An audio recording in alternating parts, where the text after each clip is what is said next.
ASMR Tarot. La planète ASMR où il fait bon vivre. Le Tao Te Ching de Lao Tse. Chapitre 31.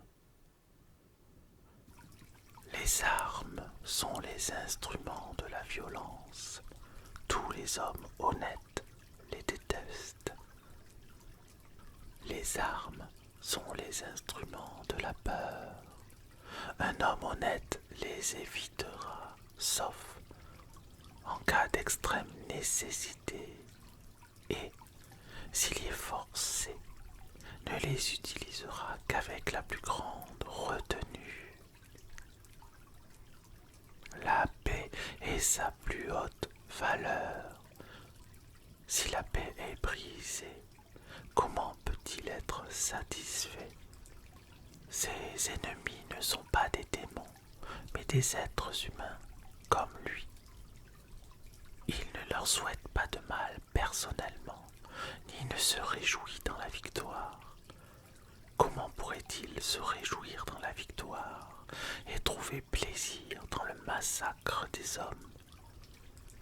Il entre dans la bataille gravement, avec tristesse et grande compassion, comme s'il se rendait à des funérailles. Chapitre 32. Le Tao ne peut être perçu. Plus petit qu'un électron, il contient d'innombrables galaxies. Si les puissants et les puissantes pouvaient rester centrés dans le Tao, toute chose serait en harmonie. Le monde deviendrait un paradis. Les gens seraient en paix et la loi serait inscrite dans les cœurs. Quant aux noms et aux formes, sache qu'ils sont provisoires.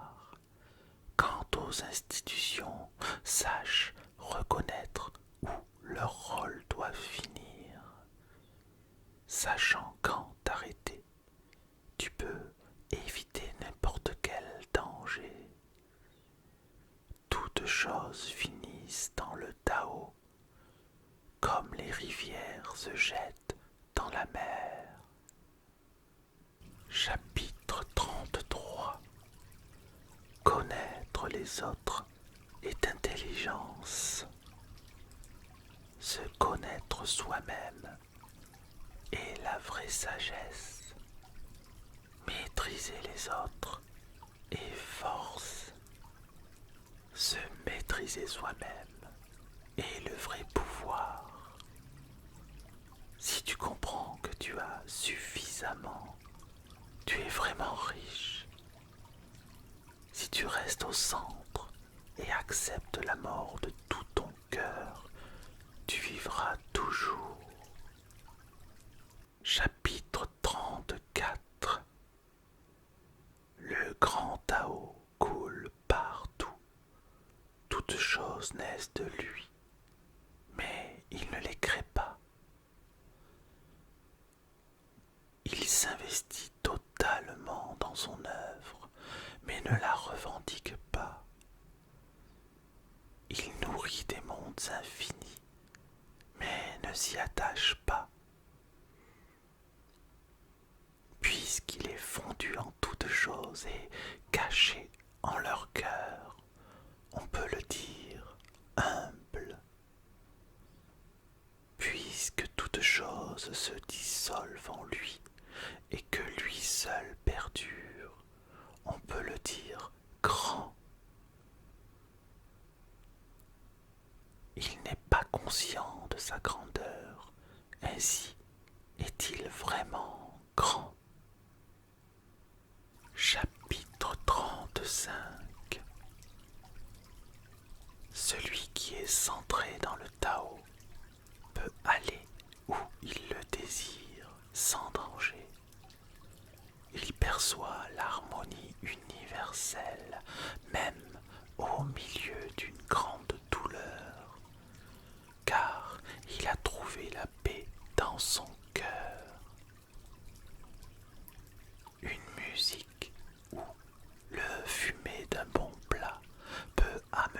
gens à s'arrêter et à y prendre plaisir.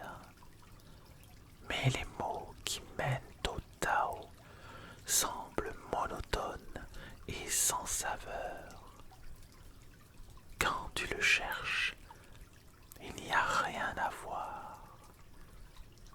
Quand tu l'écoutes, il n'y a rien à entendre. Quand tu l'utilises, il est inépuisable. Chapitre 36. Si tu veux réduire une chose, permets-lui d'abord de grandir. Si tu veux te débarrasser de quelque chose, permets-lui d'abord de s'épanouir. Si tu veux prendre quelque chose, permets-lui d'abord d'être donné. Cela s'appelle la perception subtile de la réalité telle qu'elle est. Le doux triomphe du dur, le lent triomphe du rapide. Que tes méthodes demeurent un mystère, n'en montre aux autres que les résultats. Chapitre 37. Le Tao ne fait jamais rien. Pourtant, à travers lui, toutes choses se font. Si les puissants et les puissantes pouvaient se centrer en lui, le monde entier se transformerait de lui-même dans ses rythmes naturels. Les gens seraient heureux de leur vie quotidienne, en harmonie et libres de tout désir. Quand il n'y a pas de désir, toutes choses sont en paix. Chapitre 38. Le maître ne court pas après le pouvoir, ainsi est-il vraiment puissant. L'homme ordinaire est tendu vers le pouvoir, ainsi n'en a-t-il jamais assez. Le maître ne fait rien, mais ne laisse rien d'inachevé. L'homme ordinaire sans cesse fait des choses, mais il en reste toujours plus à faire. L'homme bienveillant fait quelque chose, mais quelque chose demeure inachevé. L'homme juste fait quelque chose et laisse de nombreuses choses à faire. L'homme moral fait quelque chose, et quand personne ne réagit, il retrousse ses manches et utilise la violence. Quand le Tao se perd, il y a la bienveillance. Quand la bienveillance se perd, il y a la morale. Quand la morale se perd, il y a le rite. Le rite est l'enveloppe de la vraie foi, le début du chaos. Ainsi, le maître s'occupe de la profondeur et non de la surface, du fruit et non de la fleur. Il n'a pas de volonté propre. Il vit dans la réalité et laisse toute illusion passer. Chapitre 39. En harmonie avec le Tao, le ciel est clair et vaste, la terre est ferme et fertile. Les êtres prospèrent ensemble, satisfaits de ce qu'ils sont, se multipliant sans cesse renouvelés.